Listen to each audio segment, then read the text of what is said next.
The Terrorism Protection of Premises Bill, better known as Martyn's Law, returned to Parliament for its second reading this week. The law will make it mandatory for public venues to introduce better security measures and training for staff in the wake of the 2017 Manchester bombing. Martyn Hett was one of the victims of that attack. His mum, Figen Murray, has campaigned tirelessly for the legislation, and her dedication was acknowledged by the Home Secretary, Yvette Cooper, during the debate. I cannot imagine Figen's pain, and I am in awe of her courage. To suffer such a horrendous loss and somehow find the strength to fight for changes that will help others is heroic. And despite her grief, she has campaigned. And she said this morning, when asked why she does this, that she looks at her child's ashes on the bookshelf, and she doesn't want other families to have to face the same. So yes, she and campaigners have fought for this law. This bill has been a long time coming, and she has never given up. And I'm sure the whole House will agree when I say to Figen, you are a true inspiration. Yeah. Officially, we are debating the Terrorism Protection of Premises Bill, but in essence and in spirit, this is Martyn's Law. Well, I'm very pleased to say that Figen joins me on the programme now. Figen, good to see you. I just wonder how you felt in that moment yesterday in the House of Commons, the Home Secretary saying those words, and she was looking up. She was looking up because you were watching on from the gallery. How did you feel about that yesterday? It was just literally surreal and overwhelming to be there and to get to this point, because it's been 5.5, 6 years since the campaign started, and to get this to this point was just incredible. So just talk to us, Figen, explain to those watching tonight at what point we're at here with Martyn's Law. Yeah, we've reached the point of no return. This law is going to happen now, definitely now. It's being debated in Parliament. But obviously there are a few more steps to go, because legislation isn't just going to be churned out easily.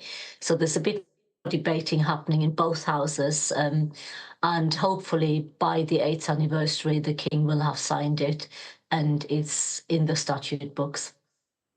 How are you feeling then approaching that anniversary? As you said, this has been a long time. This has been your focus for so long since you lost Martyn, really. It's what's kept you going and it's what's driven you to this point. How are you feeling approaching that anniversary? I mean, obviously, I would like it not to go beyond the 8th anniversary. I think 8 years is a long time to wait for legislation to happen to keep people safe. Nobody should die on a night out. Everybody should be able to come back at home, back home after a night out, literally.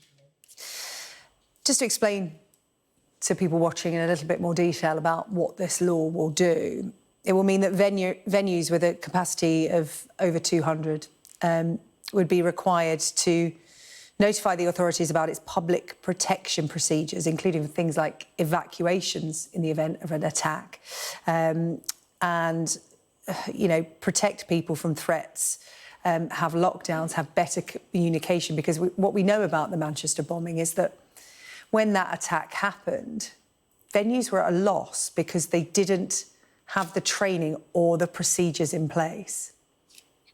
Yeah, I mean, at the moment, there is absolutely no legislation in the UK or anywhere else in the world that says that people need to be kept safe by law.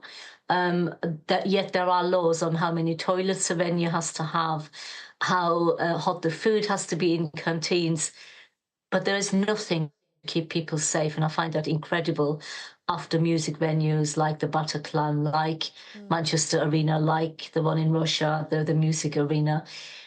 These events should not happen, but actually, you know, terrorism, unfortunately, is rife, and it can happen anytime, anywhere, any place, and therefore we must, as a society, bring in this legislation to keep people safe. Yeah, you make a good point. We heard from the head of MI5 last week just saying that, you know, the world is still a dangerous place. These threats are still happening. Just because they haven't come to fruition doesn't mean that they're not going on and they're not being stopped in their tracks by MI5. And in light of that, you mentioned there that this kind of legislation doesn't just not exist in the UK, but it doesn't exist anywhere else in the world. Is that your next step? Is this to take it to other countries? Well, I already have, obviously, I do a lot of these presentations, so do my co-campaigners. But actually, there's a lot of interest from abroad as well. I've been to America, Germany, Turkey, and done online presentations to other countries. But I mean, it's really important that the UK has this unique position where they can really shine with this legislation and show other countries what they need to do.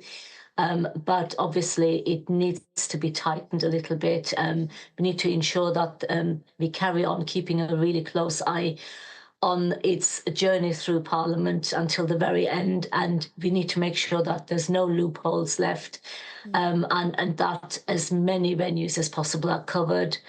And also, the government has named the SIA as a regulator, which is similar to Ofsted, but for security. And we need to ensure that they are given the powers and the infrastructure and the resources to do this process properly and ensure that everybody does what they need to do.